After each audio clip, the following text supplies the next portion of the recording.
In the vast, unforgiving expanse of the Arabian Peninsula, a cradle of civilizations and a crossroads of ancient trade routes, our story begins. This is a land of stark and breathtaking beauty, of sweeping dunes that shift with the whispering winds, and of rugged mountains that have stood sentinel for millennia. For centuries, life here has been shaped by the elements, a constant dance between survival and the search for sustenance. The sun, a relentless sovereign, dictates the rhythm of the day, while the cool and star-dusted nights offer a brief, tranquil respite. The people of this land, the Arabs, are as resilient and indomitable as the landscape they inhabit. The goddesses Al-Lat, Al-Uzza, and Manat, referred to as the daughters of Allah, are also held in high esteem. In the oases of the north, in the fertile lands of Yemen to the south, and in scattered communities throughout the peninsula, the monotheistic faiths of Judaism and Christianity have taken root. Jewish tribes, with their rich history and their ancient scriptures, have established thriving communities in places like Yathrib, later to be known as Medina. It is a society that values honor and bravery, yet is plagued by endless cycles of tribal warfare, by blood feuds that can span generations. It is a culture that celebrates generosity, yet where the powerful often exploit the weak. The year took its name from a momentous event, the failed invasion of Mecca by Abraha, the Abyssinian ruler of Yemen, whose mighty army, led by a fearsome elephant, was miraculously defeated. This event, seen by the Meccans as a sign of divine protection for their city and its sacred Kaaba, became a temporal landmark. The status of women is precarious, while some women of noble birth can enjoy a degree of autonomy and respect. Many are treated as mere property. The barbaric practice of female infanticide, the burying alive of newborn daughters, casts a dark shadow over this society. Born out of a fear of poverty and a sense of dishonor, their belief in one indivisible God, their adherence to a divine law, and their stories of prophets and patriarchs are part of the intellectual and spiritual landscape of the time. His birth would mark the beginning of a new chapter in the history of Arabia, and indeed the world. The name Allah, meaning the God, is not unknown to these polytheistic Arabs. He is acknowledged as the creator of the heavens and the earth, a supreme being, but a distant one. He hailed from the prestigious tribe of Quraysh, the custodians of the Kaaba and the leading tribe of Mecca. His clan was the Banu Hashim, a noble but not exceptionally wealthy branch of the Quraysh. His lineage was impeccable, tracing back to Ishmael, the son of Abraham. In their daily lives, it is the lesser deities they turn to for intercession, for protection, and for blessings. His father, Abdullah, a merchant who had traveled with the trading caravans, fell ill and passed away in Yathrib on his return journey. Several months before his son was born, Muhammad entered the world as an orphan, a status that in the tribal society of Mecca could be a significant disadvantage. Their society is a complex mosaic of tribes and clans, each bound by the unwritten laws of kinship and honor. He is the arbiter of disputes, the commander in times of conflict, and the embodiment of the tribe's most cherished values. Monks and missionaries travel the trade routes, their ascetic piety and their theological debates leaving an impression on the Arab mind. The story of Jesus, his miraculous birth, and his teachings of compassion and forgiveness are not entirely unfamiliar. It is a vibrant and at times volatile melting pot of faiths and philosophies. They are seekers, monotheists, who are neither Jewish nor Christian, who yearn for the pure, unadulterated faith of Abraham. They are a testament to a deep-seated spiritual restlessness, a quiet but persistent questioning of the prevailing religious and social order. The dominant religious landscape is one of polytheism. Each tribe has its own pantheon of deities, its own set of rituals and offerings. The city of Mecca, nestled in a barren valley, has emerged as the most important religious and commercial center of the entire peninsula. At its heart stands the Kaaba, a simple, cube-shaped structure believed by the Arabs to have been built by Abraham and his son Ishmael in the distant past. Though its origins are rooted in a primordial monotheism, the Kaaba has, over time, become a pantheon of idols. Inside and around it are gathered some 360 images, representing the gods and goddesses of the various tribes. Pilgrims from all corners of Arabia flock to Mecca for the annual pilgrimage. The Hajj, a time of truce and trade, of religious devotion and poetic contests. These values, collectively known as muruwa, form the moral compass of the desert dweller. They are the virtues of courage in the face of adversity, of unwavering patience, of lavish hospitality to strangers, and of an unshakable loyalty to one's kin. The poet, the Sha'ir, is the custodian of these values, his verses immortalizing the tribe's glorious deeds and lamenting its misfortunes. In a society where written records are scarce, the spoken word holds immense power, and the poet is its most revered master. In the vast emptiness of the desert, the tribe is everything. It is a fortress of solidarity, a source of identity, and the ultimate guarantor of protection. Loyalty to one's tribe, the concept known as Asabiya, is the bedrock of social existence. To be without a tribe is to be an outcast, a vulnerable leaf tossed about in the unforgiving wilderness. At the head of each tribe is a sheikh, a leader chosen not by hereditary right, but for his wisdom, his bravery, and his generosity. The Arabian Peninsula in the centuries preceding the dawn of Islam is not a land of monolithic belief. Hubal, the chief deity of the Quraysh, the powerful tribe that controls Mecca, stands prominently within the Kaaba. Yet, the polytheistic faith of the majority is not the only spiritual current flowing through the Arabian sands.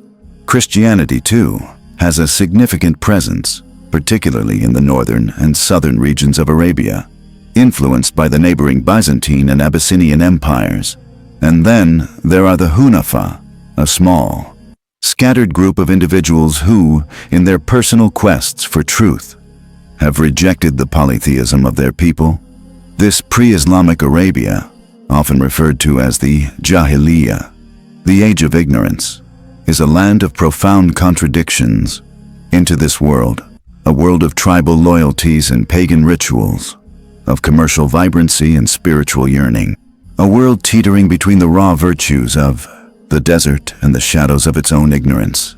A child was born in the year 570 of the Christian era, a year that would forever be etched in the memory of the Arabs as the year of the elephant. A child was born in the bustling city of Mecca. The child born in this auspicious year was named Muhammad, a name meaning the praised one. Yet, the circumstances of his birth were tinged with sadness.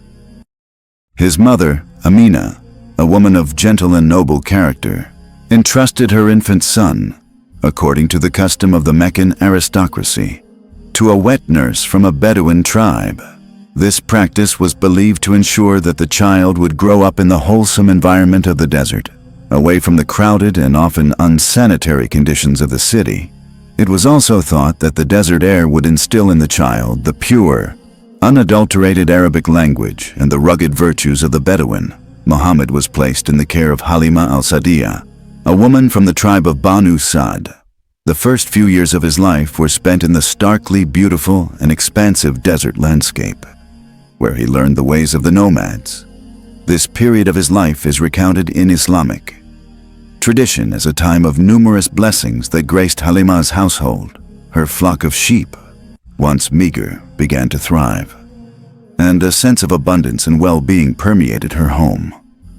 It was in the desert that Muhammad's character was first forged, in the crucible of nature's raw power and the simple, yet profound values of the Bedouin people.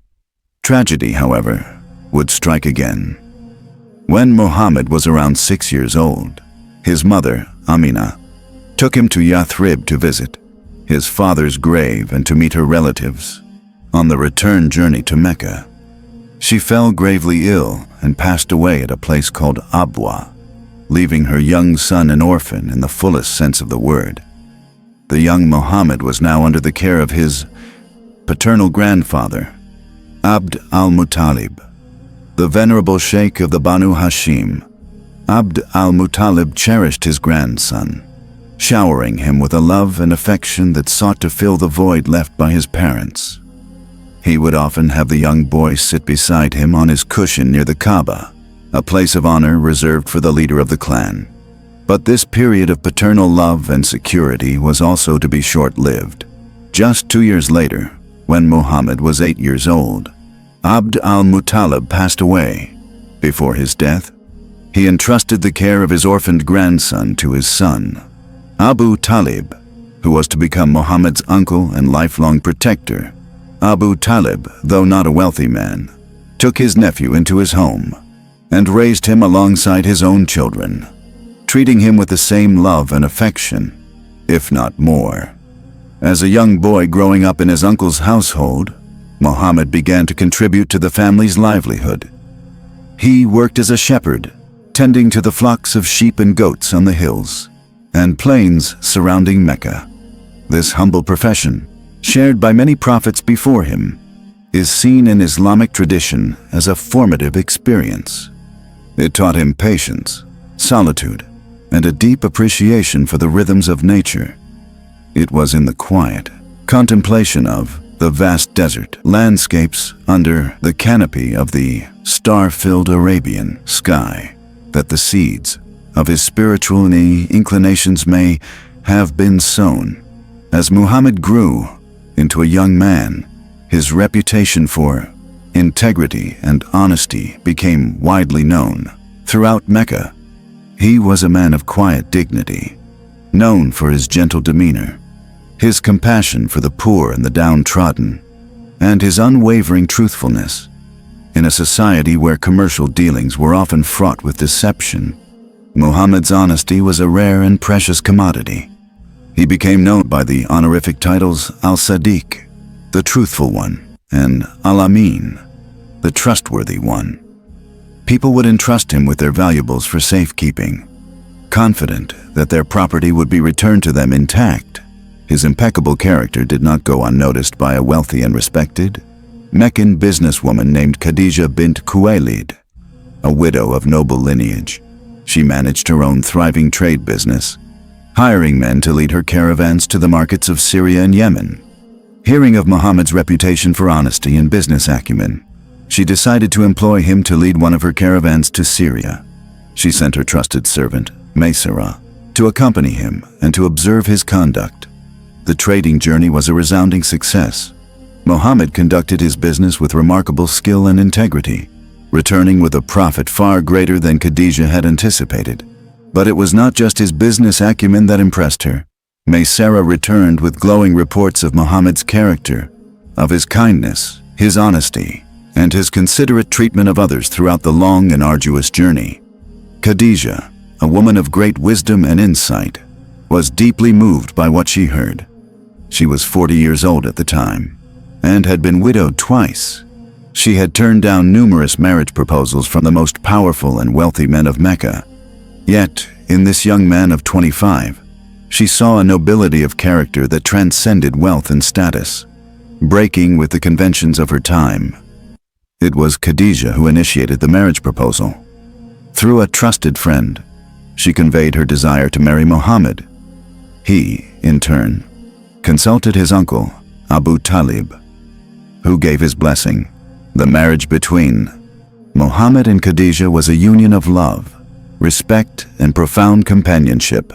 It was a happy and blessed marriage, one that would provide Muhammad with a stable and supportive home environment. Khadija was not just his wife. She was his confidant, his advisor, and his greatest source of comfort and strength. They were blessed with several children, though their sons would all pass away in infancy. Their daughters, Zainab, Ruqayya, Kulthum, and Fatima, would grow up to play significant roles in the early history of Islam. In the years that followed his marriage, Muhammad continued to live a life of quiet contemplation and impeccable conduct. He was a respected member of Meccan society, known for his wisdom and his fair-mindedness. He participated in the affairs of the city, and on one notable occasion, he averted a major conflict between the clans of Quraysh during the rebuilding of the Kaaba. A dispute arose over who should have the honor of placing the sacred black stone back in its corner. The conflict escalated to the point where the clans were on the verge of drawing their swords. It was agreed that the first man to enter the sanctuary the next morning would be the arbiter of the dispute. By divine will, that man was Muhammad. He proposed a simple and ingenious solution. He laid his cloak on the ground, placed the black stone in its center, and had a representative from each of the 4 main clans take a corner of the cloak to lift the stone together. He then took the stone himself and placed it in its designated spot. His wisdom had preserved the peace of Mecca. Yet, despite his respected position in society, Muhammad was deeply troubled by the spiritual and moral state of his people. He was repulsed by the polytheism that had desecrated the house of Abraham, by the empty rituals that had replaced true devotion. He was pained by the social injustices he saw around him, the exploitation of the poor, the neglect of the orphans, the mistreatment of women, and the arrogance of the wealthy and powerful. Seeking solace and a deeper connection with the divine, Muhammad began to retreat to the solitude of the mountains surrounding Mecca. He would often take provisions and spend several days and nights in a small cave on Jabal al-Nur, the Mountain of Light. The cave, known as Hira, was a place of quiet contemplation, a sanctuary from the clamor and corruption of Meccan society. It was here, in the stillness of the cave, under the vast, silent expanse of the Arabian night sky, that he would meditate, pray, and seek answers to the profound questions that stirred in his soul. This practice of spiritual retreat, known as tahannuth, was his preparation for the momentous event that was to change his life and the course of human history forever. The year is 610 in the Christian calendar. Muhammad, now 40 years old, is in the midst of one of his customary spiritual retreats in the cave of Hira. It is the month of Ramadan, a time of fasting and heightened spiritual awareness. In the solitude of the cave, far from the hustle and bustle of Mecca, he seeks communion with the divine, a deeper understanding of the mysteries of existence. One night, as he is lost in contemplation, the serene silence of the cave is shattered by a powerful and overwhelming presence. An ethereal being, whose form he cannot fully comprehend, appears before him. This is the angel Gabriel, the divine messenger who had brought revelations to the prophets of old. The angel's first command is a single, momentous word, Iqra, read, or recite. Muhammad, a man who has never learned to read or write, is startled and confused. "I am not a reader," he replies, his heart pounding with a mixture of awe and terror. The angel seizes him and presses him with such force that he feels he is on the verge of expiring. Again, the command comes, Iqra. And again, Muhammad responds, "I am not a reader." The angel presses him a second time, with the same overwhelming force, and then a third time, before releasing him and revealing the first verses of what would become the Holy Quran. "Recite in the name of your Lord who created man from a clinging substance.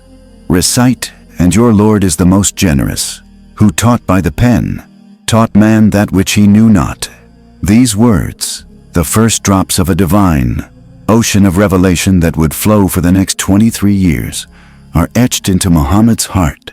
The experience leaves him shaken to his core.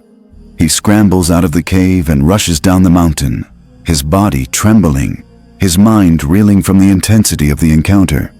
He stumbles into his home and cries out to his wife, "Khadija, cover me, cover me." Khadija, a woman of immense wisdom and unwavering faith in her husband, immediately senses the gravity of the situation. She covers him with a blanket and holds him, offering words of comfort and reassurance. "Never," she says, "by God. God will never disgrace you. You keep good relations with your kith and kin. You help the poor and the destitute. You serve your guests generously, and you assist those who are afflicted by calamity." Her words are a balm to his troubled soul. She does not doubt him for a moment. Her belief in his honesty and his goodness is absolute.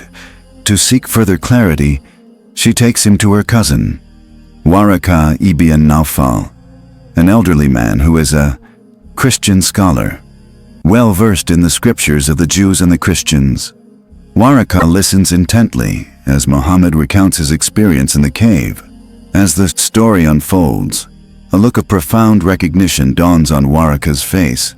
"This," he declares, "is the same Namus, the keeper of secrets, who came to Moses. I wish I were a young man. I wish I could be alive when your people will drive you out." Muhammad is taken aback. "Will they drive me out?" he asks, incredulous. He is a respected member of his tribe, known and loved for his integrity. "Yes," Waraka replies grimly. "No man has ever brought what you have brought without being met with hostility. If I am alive on that day, I will support you with all my might."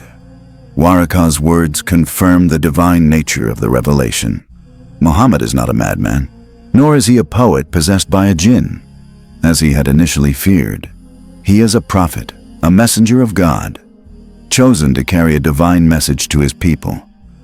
This realization is both awe-inspiring and daunting. A heavy weight has been placed upon his shoulders. After this initial, earth-shattering revelation, there is a period of silence. The angel Gabriel does not return. The divine communication ceases. This period, known as the Fatra, is a time of intense trial and anxiety for Muhammad.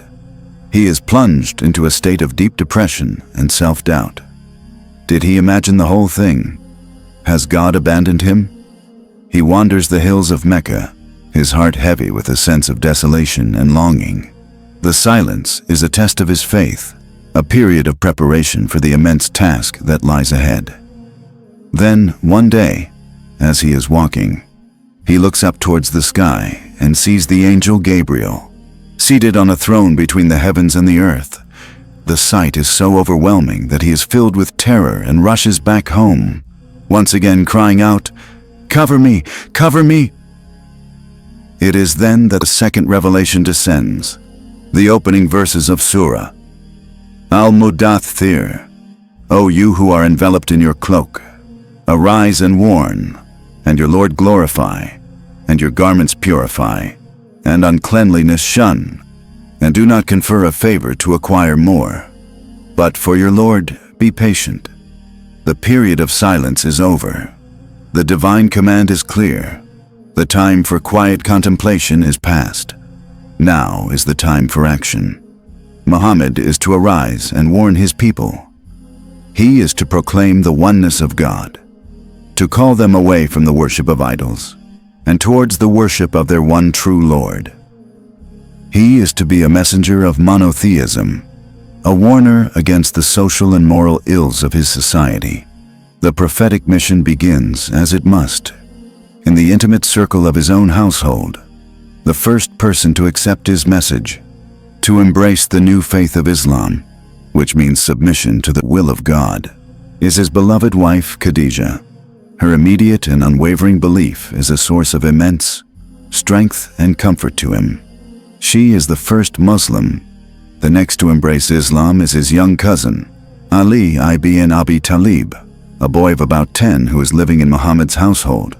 He is followed by Zayd ibn Haritha, a former slave whom Muhammad had freed and adopted as his son.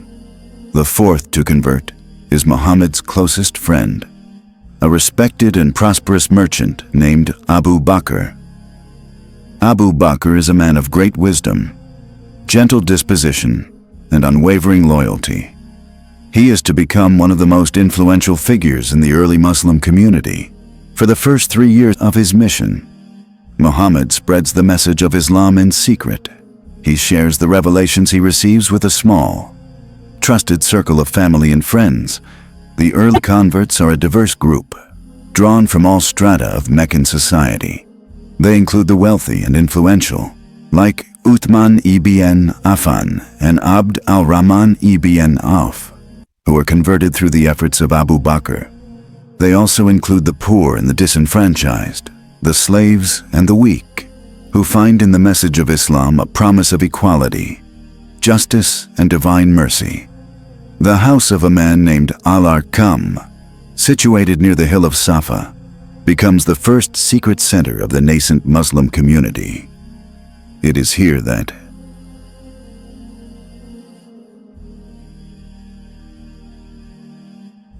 they gather to pray, to learn the verses of the Quran as they are revealed, and to support one another in their newfound faith.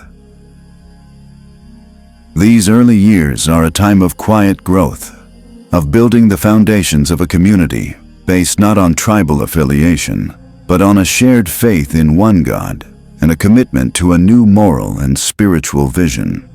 But the secret cannot be kept forever. The divine command to arise and warn will soon have to be fulfilled in the public square, in the open forum of Meccan society.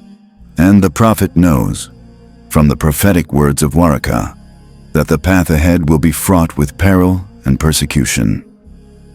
After 3 years of private preaching, of nurturing the seed of Islam in the hearts of a small but dedicated group of followers, the divine command came for Muhammad to proclaim his message openly. So proclaim that which you are commanded, the revelation instructed, and turn away from the polytheists. The time for secrecy was over. The message of divine unity, of social justice, and of accountability in the afterlife was to be brought into the full light of day, to challenge the established order of Mecca. Muhammad chose the hill of Safa, a rocky outcrop near the Kaaba, as the stage for his public declaration. He climbed the hill and called out to the various clans of the Quraysh by name: O Banu Hashim, O Banu Abd Manaf, O Banu Zuhra. When the people had gathered, intrigued by the urgent summons, he addressed them with a simple yet powerful analogy. If I were to tell you, he asked, that an army was advancing on you from behind this hill, would you believe me? The crowd responded in unison, yes, for we have never known you to tell a lie. Having secured their affirmation of his lifelong truthfulness, he delivered his momentous message.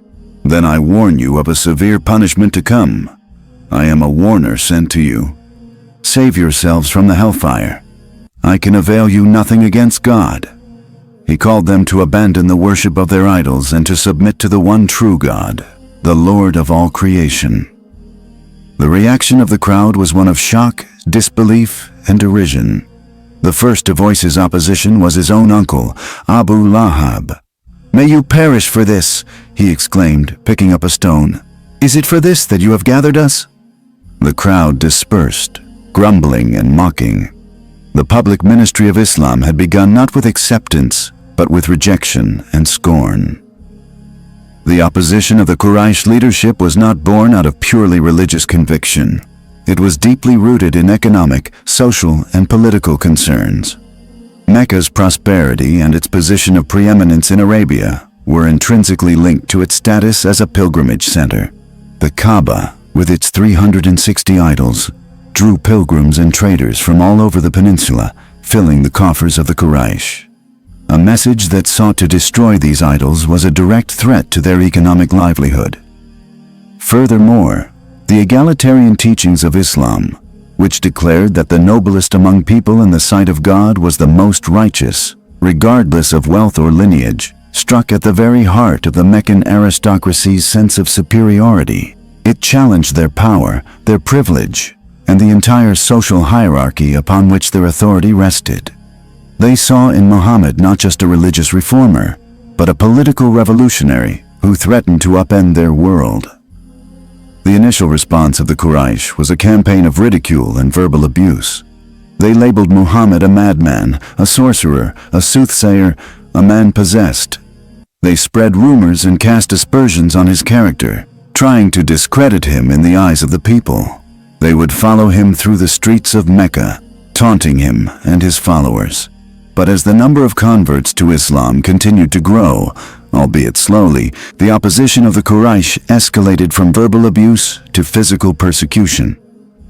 The primary targets of this persecution were the most vulnerable members of the nascent Muslim community: the slaves, the poor, and those without the protection of a powerful clan. These early Muslims were subjected to a campaign of brutal and systematic torture. One of the most heart-wrenching stories is that of Bilal ibn Rabah, a slave of Abyssinian origin. His master, Umayyah ibn Khalaf, a staunch opponent of Islam, would take him out into the scorching desert at the height of noon, strip him naked, and lay him on the burning sand. A heavy boulder would be placed on his chest, and he would be left to suffer under the relentless sun. "Renounce Muhammad and worship Al-Lat and Al-Uzza," Umayyah would demand. But from Bilal's parched lips, only one word would emerge, a testament to his unshakable faith: Ahad, Ahad, one, one, referring to the oneness of God. He was eventually rescued by Abu Bakr, who purchased his freedom and saved him from his tormentor. The family of Yasser was another tragic victim of the Quraysh's cruelty. Yasser, his wife Sumayyah, and their son Ammar were all among the early converts to Islam. As they had no tribal protection, they were subjected to the most horrific forms of torture. Sumayyah, in an act of defiant faith, was martyred by Abu Jahl, one of the most ruthless leaders of the Quraysh, becoming the first martyr in the history of Islam. Her husband, Yasir, also died under torture. Their son, Ammar, was forced to utter words of disbelief to save his own life, though his heart remained firm in its faith. The Prophet, upon hearing of his ordeal, reassured him that his faith was intact. Khabbab ibn al-Arat, a blacksmith, was another early convert who endured terrible persecution. His masters would heat pieces of iron in the fire and brand his back with them, but he refused to renounce his faith. These stories of incredible courage and steadfastness in the face of unimaginable suffering became a source of inspiration for the entire Muslim community.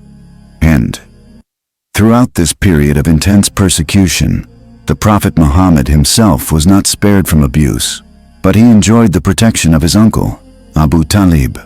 As the Sheikh of the Banu Hashim, Abu Talib's tribal duty was to protect his nephew, and he fulfilled this duty with unwavering resolve, even though he himself never formally converted to Islam.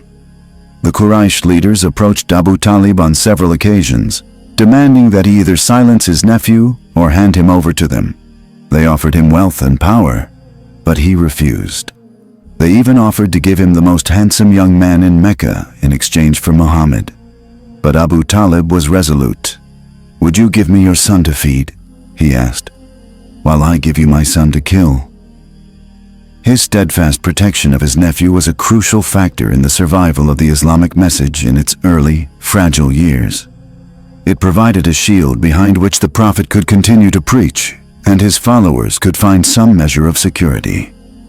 As the persecution in Mecca intensified, the Prophet, deeply concerned for the safety of his followers, advised a group of them to seek refuge in a land where they would be safe from their tormentors. He pointed them towards Abyssinia, the Christian kingdom on the other side of the Red Sea, ruled by a just and righteous king, the Negus, or Najashi. "It is a land of truthfulness," he told them. "Go there until God provides relief from your present condition." In the year 615, a small group of about 15 Muslims, including Uthman ibn Affan and his wife Ruqayya, the Prophet's daughter, secretly made their way to the coast and set sail for Abyssinia. This was the first Hijrah, or migration, in Islamic history. It was a testament to the severity of the persecution they faced, a flight from their homes and their homeland in search of the freedom to practice their faith. When the Quraysh learned of the Muslims' escape, they were furious. They saw it as a dangerous precedent, a sign that the new faith was finding allies and establishing a base beyond their reach. They dispatched a delegation, led by two of their most cunning diplomats, Amr ibn Alas and Abdullah ibn Abi Rabia, to the court of the Negus. They carried with them precious gifts for the king and his courtiers, and their mission was to demand the extradition of the Muslim refugees. Upon gaining an audience with the Negus, the Quraysh envoys presented their case. "O king," they said, "a group of foolish youths from among our people have fled to your kingdom. They have abandoned the religion of their forefathers, and they have not entered into your religion either. They have invented a new religion that neither we nor you have ever heard of. The nobles of their people, their fathers, their uncles, and their clans have sent us to you to request that you return them to us." The Negus, a wise and just ruler, decided to hear the other side of the story before making a judgment. He summoned the Muslim refugees to his court. They chose Ja'far ibn Abi Talib, the Prophet's cousin and the brother of Ali, to be their spokesman. In the presence of the Negus and his bishops, who were seated with their holy books open before them, Ja'far delivered an eloquent and moving defense of his faith. "O king," he began, "we were a people steeped in ignorance. We worshipped idols, we ate carrion, we committed abominations, we severed the ties of kinship, we mistreated our neighbors, and the strong among us devoured the weak. We were in this state until God sent us a messenger from among ourselves, one whose lineage, whose truthfulness, whose trustworthiness, and whose integrity were well known to us." He continued, "He called us to the worship of the one God, and to renounce the stones and idols that our forefathers and we used to worship.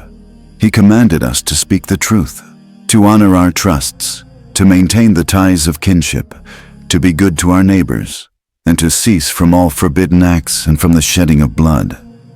He forbade us from all immoral deeds, from speaking falsehoods, from devouring the property of orphans, and from slandering chaste women.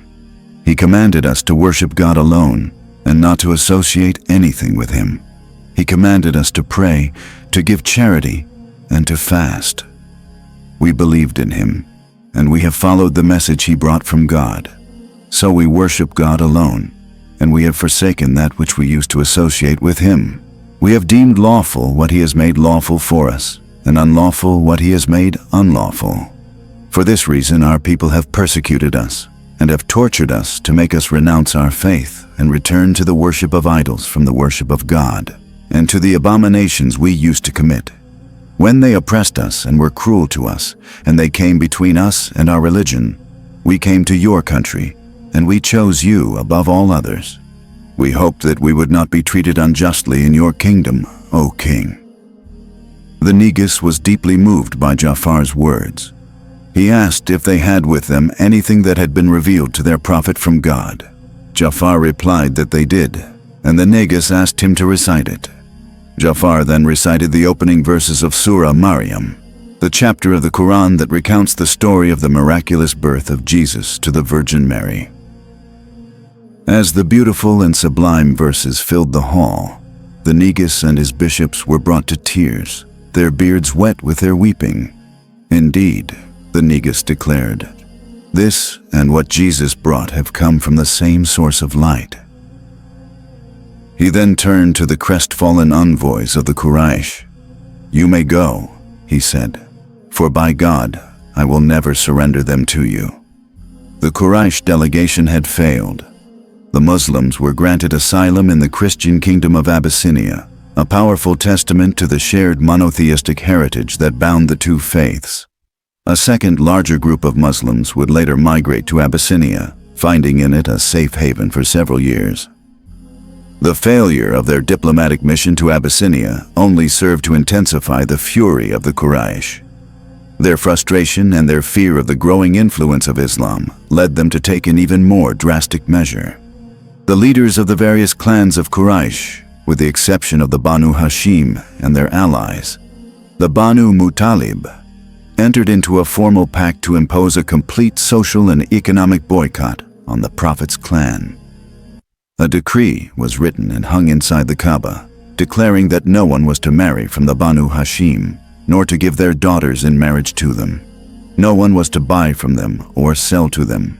The boycott was a ruthless attempt to starve the Prophet and his supporters into submission. In response to this persecution of their kinsmen, The Banu Hashim and the Banu Muttalib, both Muslims and non-Muslims alike, rallied around the Prophet out of tribal solidarity. They withdrew to a secluded valley on the outskirts of Mecca known as Shib Abi Talib. For 3 long and grueling years, they endured the harsh conditions of the boycott. Food and water were scarce. The cries of hungry children could often be heard from the valley. They were reduced to eating leaves and boiled leather. The suffering was immense, a severe test of their resilience and their commitment. Despite the hardship, the spirit of the besieged community remained unbroken. Their shared suffering forged an even stronger bond of unity and solidarity among them. The boycott, intended to isolate and break them, had in many ways strengthened their resolve. Finally, after 3 years, the pact began to crumble. Some of the more compassionate members of the Quraysh, whose mothers or other relatives were from the Banu Hashim, grew uneasy with the cruelty of the boycott. A group of them decided to work towards its abrogation. At the same time, the Prophet announced that God had revealed to him that the parchment on which the decree was written had been eaten by termites, leaving only the words, "In your name, O God." When the Quraysh leaders checked the document inside the Kaaba, they found it to be exactly as the Prophet had described. The boycott was finally lifted. The end of the boycott brought a sense of relief, but it was to be short-lived. The year that followed, the 10th year of the Prophet's mission, would come to be known as the Amal Huzn, the year of sorrow. In this year, Muhammad was to suffer 2 devastating personal losses that would leave him feeling more vulnerable and isolated than ever before. First, his beloved wife Khadijah, his partner of 25 years, his greatest source of comfort and support, passed away. She had been his first convert, his confidant, and a pillar of strength for the entire Muslim community. Her death was a profound blow to the Prophet, leaving a deep void in his life. Just a few weeks later, another tragedy struck. His uncle and protector, Abu Talib, who had shielded him from the wrath of the Quraysh for so many years, also passed away. With the death of Abu Talib, the leadership of the Banu Hashim passed to his brother, Abu Lahab, the Prophet's bitter enemy. The shield of tribal protection that had been so crucial for the survival of the Islamic message was now gone. The persecution of the Prophet intensified dramatically. He could no longer move freely in Mecca. He was subjected to public humiliation and physical abuse as never before. The situation in his hometown had become untenable. With the doors in Mecca seemingly closed, the Prophet decided to seek support and to spread his message in the nearby city of Taif, a prosperous town nestled in the mountains about 60 miles to the southeast of Mecca. He traveled to Taif on foot, accompanied only by his freedman, Zayd ibn Haritha. He approached the leaders of the Thaqif tribe, the rulers of Taif, and invited them to Islam. But his message was met not just with rejection, but with cruel mockery and hostility. They set upon him the rabble and the children of the city, who pelted him with stones and chased him out of the city. Wounded and bleeding, with Zayd trying to shield him from the barrage of stones, the Prophet sought refuge in a private orchard. Exhausted, dejected, and in immense physical and emotional pain, he turned to his Lord in a heartfelt and moving prayer. "O God," he supplicated, "to you I complain of my weakness, my lack of resourcefulness, and my insignificance in the eyes of the people. O most merciful of the merciful, you are the Lord of the weak, and you are my Lord. To whom will you entrust me? To a distant stranger who will frown at me, or to an enemy to whom you have given power over me? If you are not angry with me, then I care not. Your favor is all that counts for me." In this moment of profound despair, a glimmer of hope appeared. The owners of the orchard, 2 brothers from Mecca who were themselves opponents of the Prophet, were moved by his plight. They sent their Christian servant, a man named Addis, with a plate of grapes for him. As the Prophet took the grapes, he said, "Bismillah, in the name of God." Addis was struck by these words. "The people of this land do not speak in this manner," he said. The prophet asked him where he was from, and Addis replied that he was from Nineveh, the city of the righteous man Jonah, son of Amittai, the prophet said. Addis was astonished. "How do you know of Jonah?" he asked. "He was my brother," the prophet replied. "He was a prophet, and I am a prophet." Overwhelmed, Addis fell to his knees and kissed the hands and feet of the prophet. The journey to Taif, though a painful and humiliating experience, was not a complete failure. It was a test of the prophet's resolve and a powerful demonstration of his unwavering faith and his boundless compassion, even for those who had wronged him. As he made his way back towards Mecca, the angel Gabriel appeared to him, accompanied by the angel of the mountains. The angel of the mountains offered to crush the people of Taif between two mountains for what they had done. But the prophet, in an act of supreme mercy, refused. "No," he said. "I hope that God will bring forth from their loins a people who will worship God alone and not associate anything with him." The situation, however, remained dire. The prophet could not even re-enter his own city of Mecca without seeking the protection of a non-Muslim chieftain. The path forward seemed shrouded in darkness. The message of Islam, after 13 years of tireless preaching and immense sacrifice, was seemingly cornered. Its followers a small, persecuted minority in a hostile land. The hope of establishing a community where their faith could be practiced in peace and security seemed more distant than ever. It is here, at this moment of apparent impasse, at this low point in the earthly fortunes of the nascent faith, that our story for today concludes. The seeds of a new world have been sown in the unforgiving soil of Arabia. The prophet has delivered his message, and a small but resilient community has been forged in the crucible of persecution. But the future is uncertain. The darkness that has gathered over Mecca is profound. Yet, in the grand tapestry of history, it is often in the darkest of nights that the first glimmers of a new dawn begin to appear. The next chapter of our story will see a dramatic turn of events, a journey that will not only save the faith from extinction, but will set it on a course to change the world.